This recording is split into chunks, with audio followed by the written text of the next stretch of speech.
नमस्कार साथियों, master plan education पर आप सभी का स्वागत है। आज हम बात करेंगे राजनीतिक सिद्धांत क्लास 11 चैप्टर नंबर 7 यानी कि राष्ट्रवाद नेशनलिज्म की आज हम बात करेंगे और समझने का प्रयास करेंगे कि राष्ट्रवाद है क्या, इसके इम्पोर्टेंट और पॉइंट क्या हैं, ये सब बातें हम जानेंगे। तो चलिए बिना किसी देरी के इस वीडियो की शुरुआत करें। जैसा कि आप स्क्रीन पे देख सकते हैं, यहाँ पर लिखा हुआ है कि इस अध्याय में हम राष्ट्र और राष्ट्रवाद से संबंधित विचारों की जानकारी हासिल करेंगे और उन पर चर्चा करेंगे। ठीक है भाई, हम चर्चा करेंगे उस पे।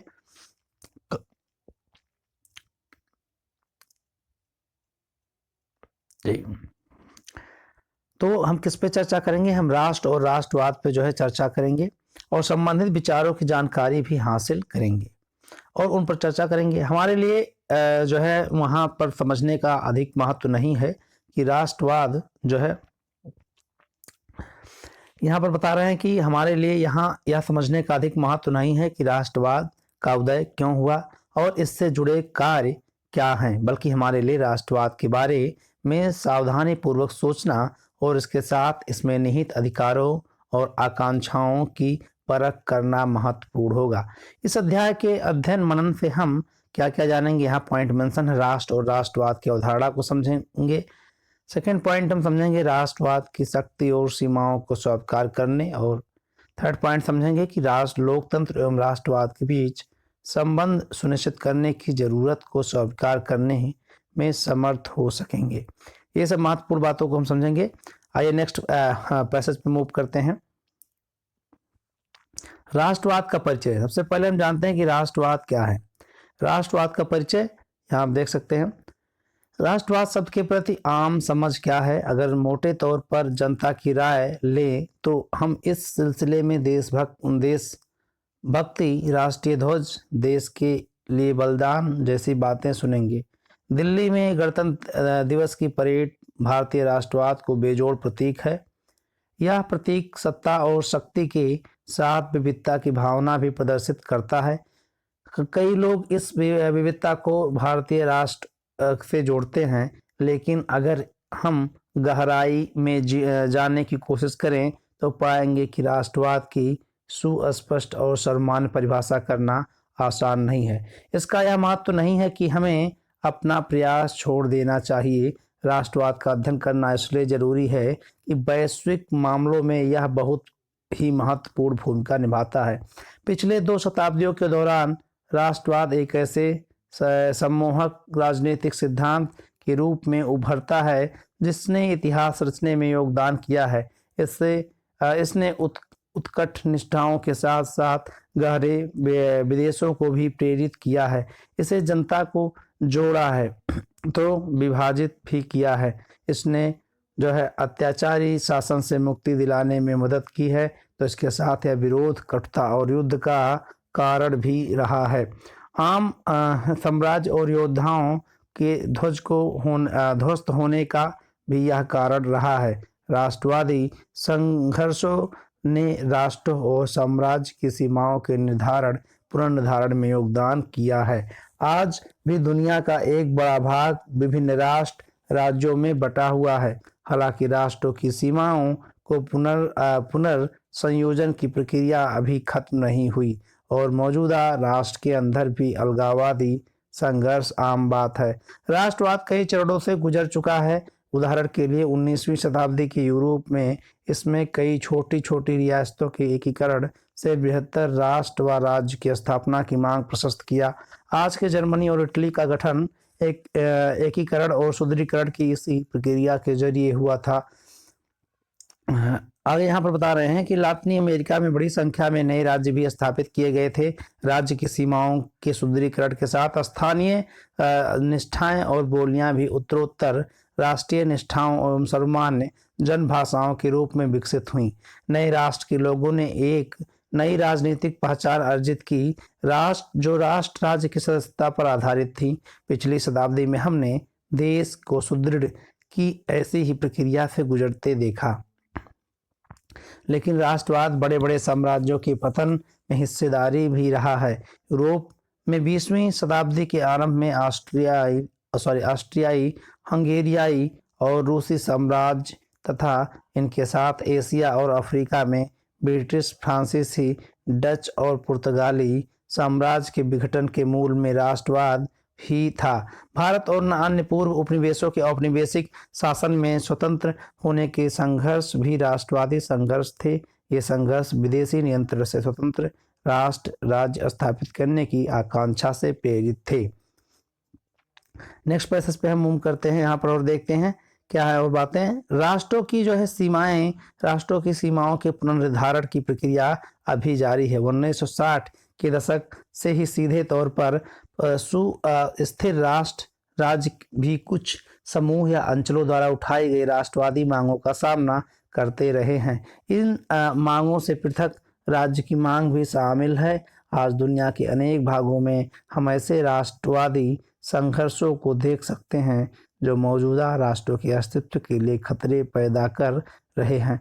ऐसे पृथकवादी आंदोलन अन्य जगहों के साथ साथ कनाडा के क्वेबेक वासियों, उत्तरी स्पेन के वास्क वासियों, तुर्की और ईरान के कुर्दों तथा श्रीलंका के तमिल द्वारा भी चलाए जा रहे हैं। भारत के कुछ समूह भी राष्ट्रवाद की भाषा बोलते हैं। आज अरबी राष्ट्रवाद में तमाम अरबी देशों को एक अखिल अरब संघ एकताबद्ध करने की उम्मीद पाल सकता है, लेकिन वास्क या कुर्द जैसे पृथकवादी आंदोलन तो मौजूदा राज्यों के विखंडन के लिए ही संघर्षरत है। हमारे बीच इस सवाल पर सहमति हो सकती है कि दुनिया में राष्ट्रवाद आज भी प्रभावी शक्ति है, लेकिन राष्ट्र या राष्ट्रवाद जैसे शब्दों की परिभाषा के संबंध में किसी सहमति पर पहुंचना बहुत कठिन है। आखिर राष्ट्र क्या है? लोग राष्ट्रों का निर्माण क्यों करते हैं और राष्ट्र क्या करने की तीव्र इच्छा जगाते हैं? लोग अपने राष्ट्र की खातिर त्याग करने और प्राण तक न्यौछावर करने के लिए क्यों तैयार रहते हैं? राष्ट्रत्व यानी कि देशभक्ति के दावे राजत्व, राजकीय शक्ति के दावे से क्यों और कैसे जुड़े जाते हैं? क्या राष्ट्रों को पृथक रहने या राष्ट्रीय आत्मनिर्णय का अधिकार प्राप्त है? क्या पृथक राज्यत्व को स्वीकार किए बगैर राष्ट्रवाद के दावे को तुष्ट किया जा सकता है? इस अध्याय में हम इनमें से कुछ मुद्दों की पड़ताल करेंगे। आइए अब समझते हैं 7.2 को। राष्ट्र और राष्ट्रवाद क्या है? राष्ट्र जनता का कोई आकस्मिक समूह नहीं है, लेकिन यह मानव समाज में पाए जाने वाले अन्य समूह अथवा समुदाय से अलग है। यह परिवार से भी अलग है। परिवार तो प्रत्यक्ष संबंधों पर आधारित होता है, जिसका प्रत्येक सदस्य दूसरे सदस्यों के व्यक्तित्व और चरित्र के बारे में व्यक्तिगत जानकारी रखता है। यह जनजातीय, जातीय और अन्य सगोत्रीय समूहों से भी अलग है। इन समूहों में विवाह और वंश परंपरा सदस्यों को आपस में जोड़ती है। इसलिए यदि हम सभी सदस्यों को व्यक्तिगत रूप से नहीं भी जानते हैं, तो जरूरत पड़ने पर हम उन सूत्रों को ढूंढ निकाल सकते हैं जो हमें आपस में जोड़ता है। लेकिन राष्ट्र के सदस्य के रूप में हम अपने राष्ट्र के अधिकतर सदस्यों को सीधे तौर पर ना कभी जान पाते हैं और ना ही उनके साथ वंशानुगत नाता तोड़ने की जरूरत पड़ती है। फिर भी राष्ट्रों का वजूद है, लोग उनमें रहते हैं और उनका आदर करते हैं।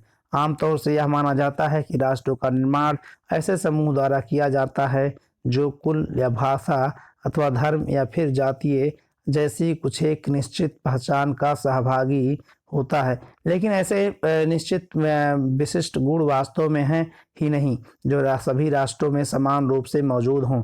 कई राष्ट्रों की अपनी कोई एक सामान्य भाषा नहीं है। कनाडा का उदाहरण सामने है। कनाडा में अंग्रेजी और फ्रांसीसी भाषी लोग साथ रहते हैं।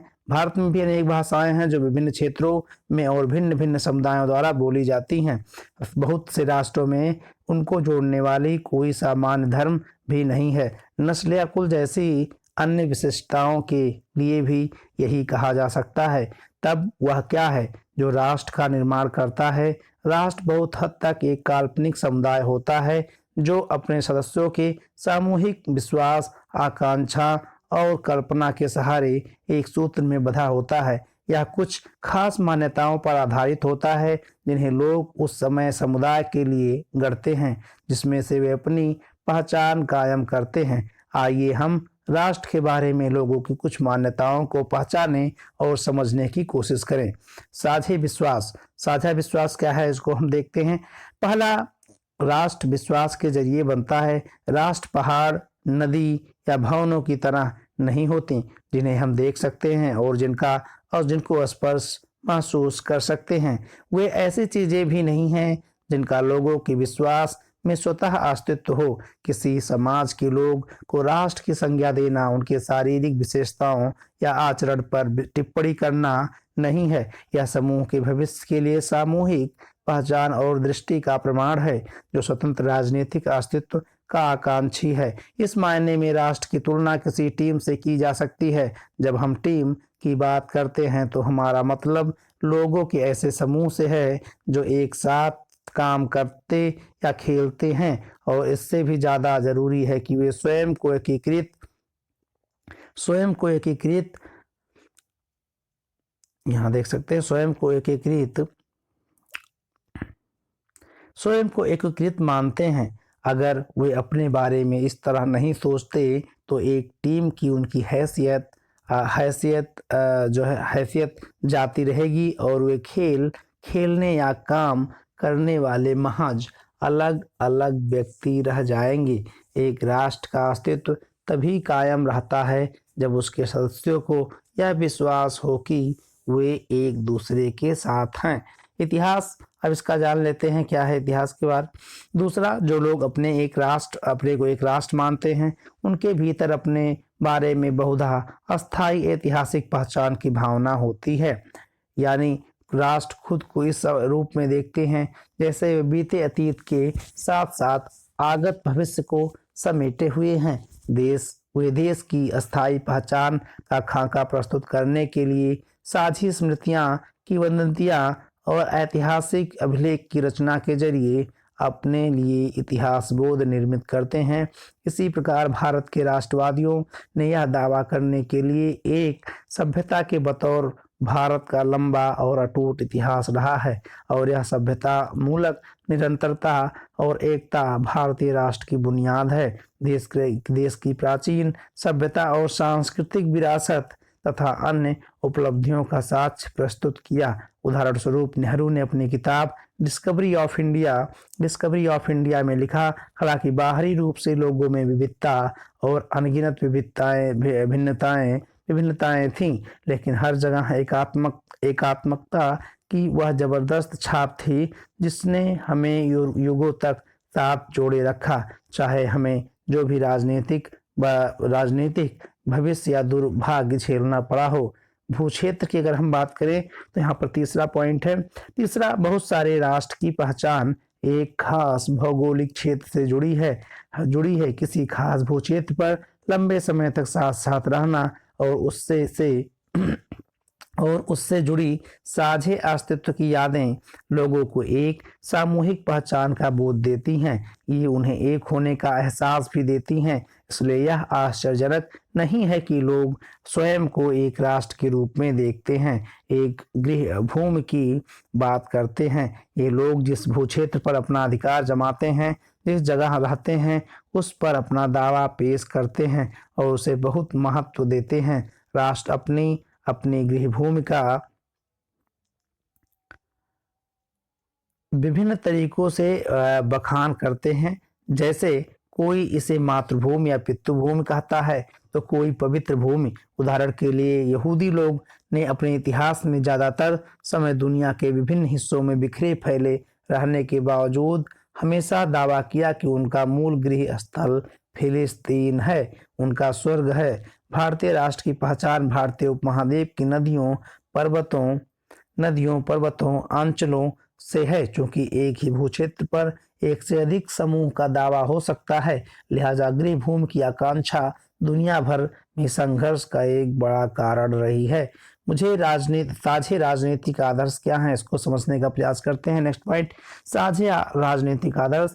चौथा, हालांकि अपना भूक्षेत्र और साझी ऐतिहासिक पहचान लोगों में एक होने का बोध पैदा करने में महत्वपूर्ण भूमिका निभाते हैं, लेकिन भविष्य में बारे में साझा नजरिया और अपना स्वतंत्र राजनीतिक अस्तित्व बनाने की सामूहिक चाहत की ही वह मूल बात है जो राष्ट्र को बाकी समूहों से अलग करते हैं। राष्ट्र के सदस्यों की इस बारे में एक साझा दृष्टि होती है कि वे किसी तरह का राज्य बनाना चाहते हैं। बाहरी बातों के अलावा वे लोकतंत्र, धर्मनिरपेक्षता और राष्ट्रवाद जैसे मूल्यों और सिद्धांतों को स्वीकार करते हैं। असल में ये ही वे शर्तें हैं जिनके आधार पर वे साथ साथ आना और रहना चाहते हैं। दूसरे शब्दों में यह विचार राष्ट्र के रूप में उनकी राजनीतिक पहचान को बताते हैं। लोकतंत्र में कुछ राजनीतिक मूल्यों और आदर्शों के लिए साझी प्रतिबद्धता भी किसी राजनीतिक समुदाय या राष्ट्र का सर्वाधिक वांछित आधार होता है। इसके अंतर्गत राजनीतिक समुदाय के सदस्य कुछ दायित्वों से बंधे होते हैं। ये दायित्व सभी लोगों के नागरिकों के रूप में अधिकार को पहचान लेने से पैदा होते हैं। अगर राष्ट्र के नागरिक अपने सह नागरिकों के प्रति अपनी जिम्मेदारियों को जान और मान लेते हैं तो इसमें राष्ट्र मजबूत ही होता है। अब हम यहाँ तक कह सकते हैं कि आपसी जिम्मेदारियों की इस परिप्रेक्ष्य को मान लेना राष्ट्र के प्रति वफादारी की सबसे कड़ी परीक्षा है। साझी राजनीतिक पहचान की अगर हम बात करें तो बहुत से लोग का मानना है कि हम जैसा राज्य या समाज बनाना चाहते हैं उसके बारे में साझी राजनीतिक दृष्टि व्यक्तियों को एक राष्ट्र के रूप में बांधने के लिए पर्याप्त नहीं होती। इसके स्थान पर वह एक समान भाषा या जातीय वंश परंपरा जैसी साझी सांस्कृतिक पहचान चाहते हैं। इसमें कोई संदेह नहीं है कि एक ही भाषा बोलना आपसी संवाद को काफी आसान बना देता है। समान धर्म होने पर बहुत सारे विश्वास और सामाजिक रीति रिवाज साझे हो जाते हैं, जैसे एक जैसे त्योहार मनाना, एक जैसे मौके पर छुट्टियां चाहना और एक जैसे प्रतीकों को धारण करना लोगों को करीब ला सकता है, लेकिन साथ ही यह उन मूल्यों के लिए खतरा भी उत्पन्न कर सकता है जिन्हें हम लोकतंत्र में महत्वपूर्ण मानते हैं।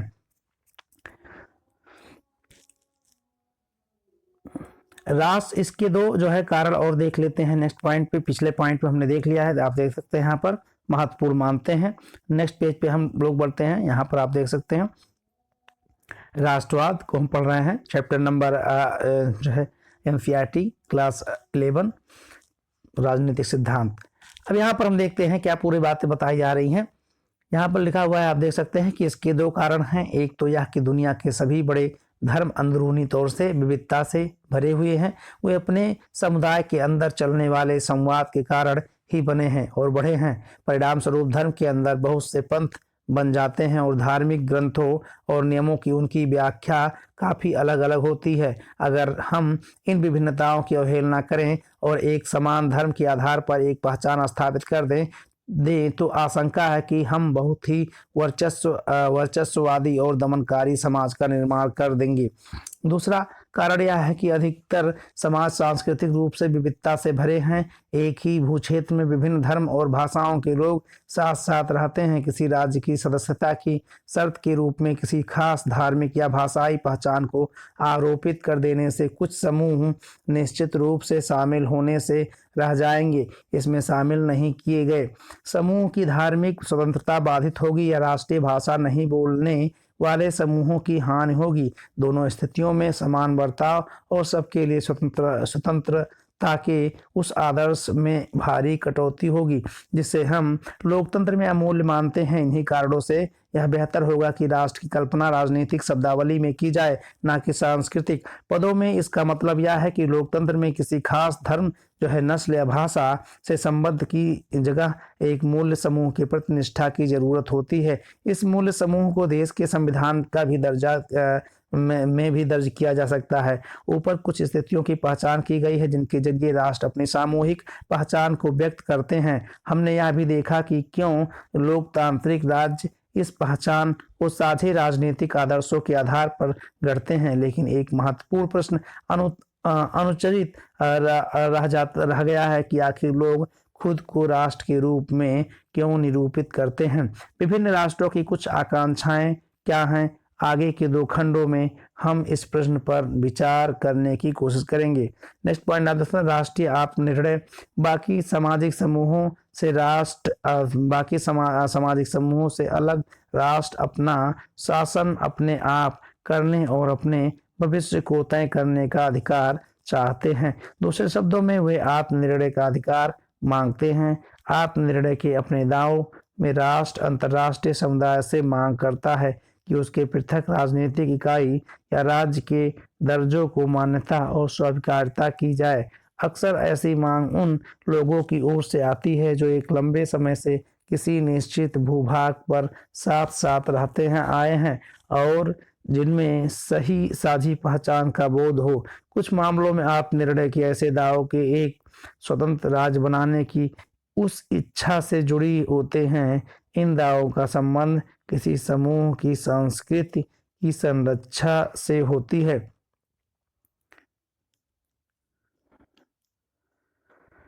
नेक्स्ट मैसेज पे हम मूव करते हैं। संरक्षा से होती है, इसमें क्लियर नहीं है, इस पैसेज को हम अलग से क्लियर करेंगे।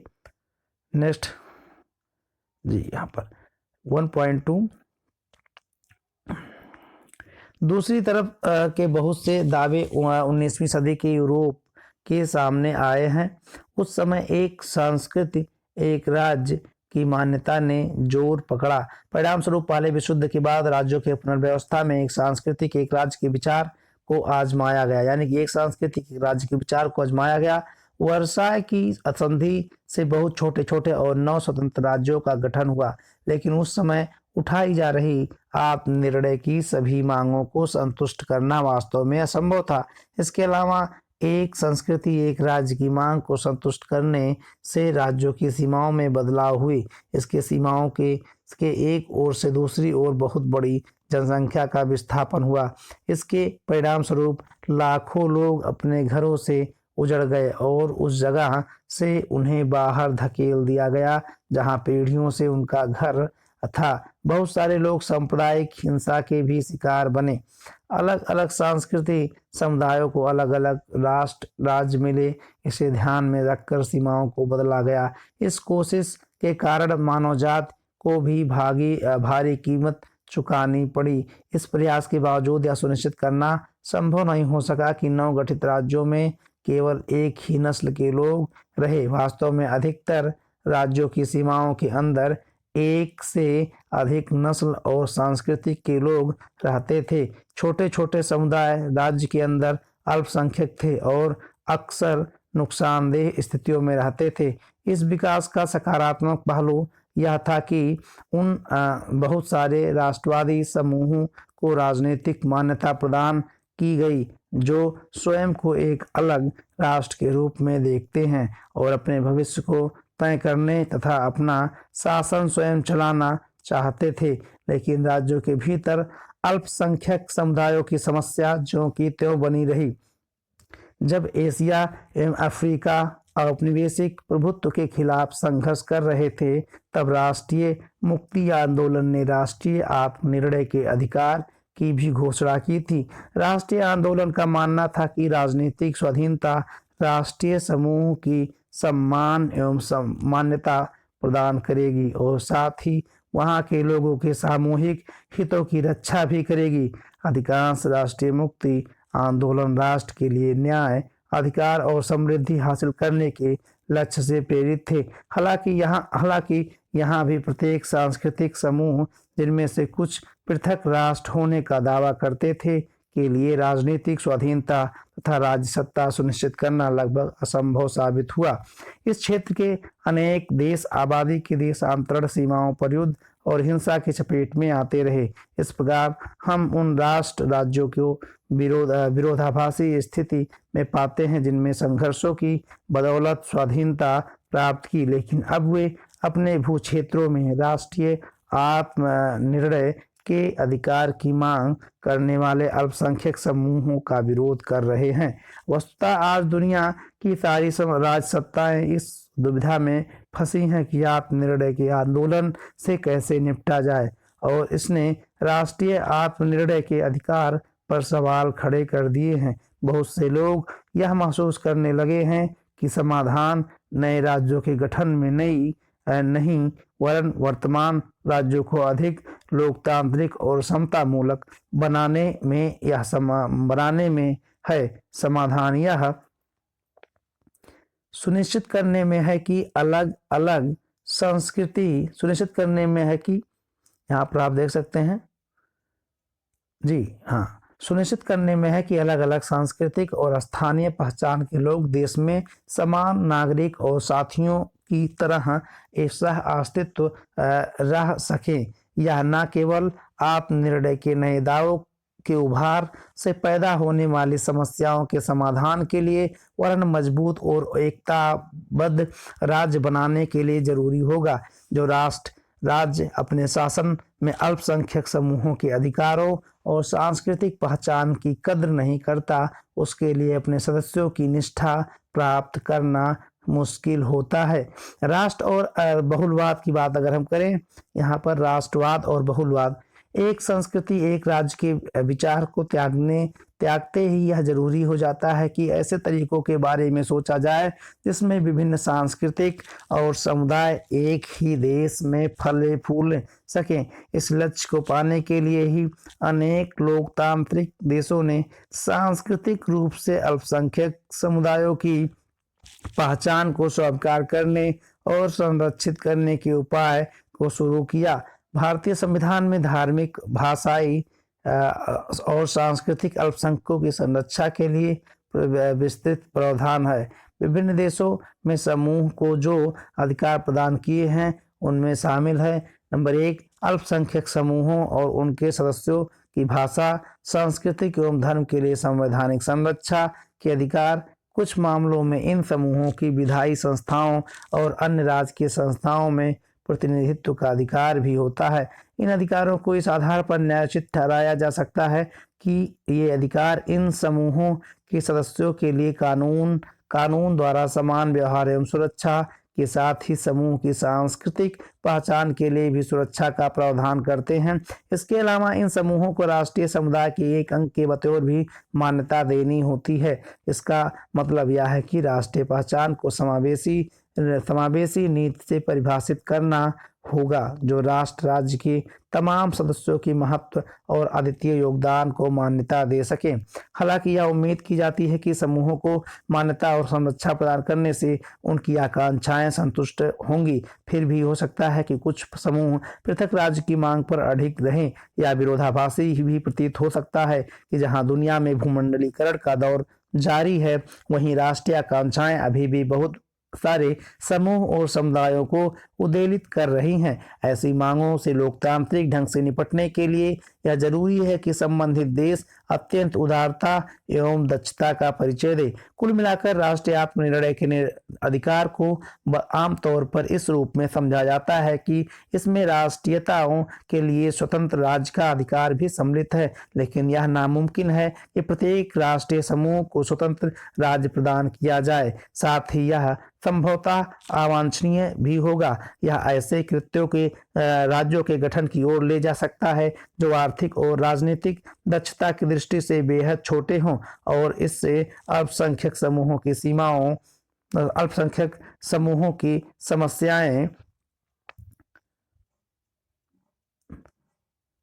समस्याएं और बढ़ें।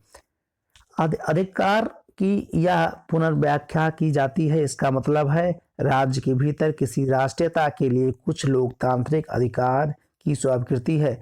यहाँ हम ऐसी दुनिया में रह रहे हैं जो समूहों की पहचान की मान्यता देने के महत्व के प्रति काफी सचेत है। आज हम ऐसे बहुत से संघर्षों के साक्षी हैं जो समूह की पहचान की मान्यता के लिए चल रहे हैं तथा राष्ट्रवाद की भाषा का इस्तेमाल कर रहे हैं। इस बात की जरूरत है कि हम राष्ट्रीय पहचान उनके दावों की सत्यता को स्वीकार करें, लेकिन इसका यह मतलब नहीं है कि हम राष्ट्रवाद के असहिष्णु और एक जातीय स्वरूप के साथ कोई सहानुभूति बरतें।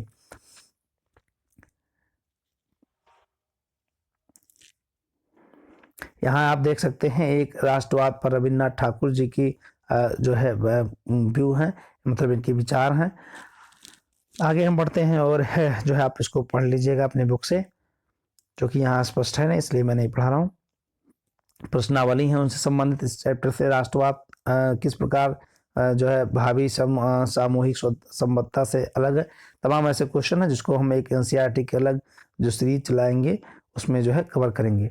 तो यह क्लास 11 एनसीईआरटी चैप्टर नंबर 7 राष्ट्रवाद से संबंधित प्रमुख बातों को हमने इस वीडियो में देखा और समझने का प्रयास किया कि राष्ट्रवाद है क्या, राष्ट्रवाद के अलग अलग जो है रूप कैसे हो सकते हैं, कैसे अलग अलग देश राष्ट्रवाद को परिभाषित करते हैं।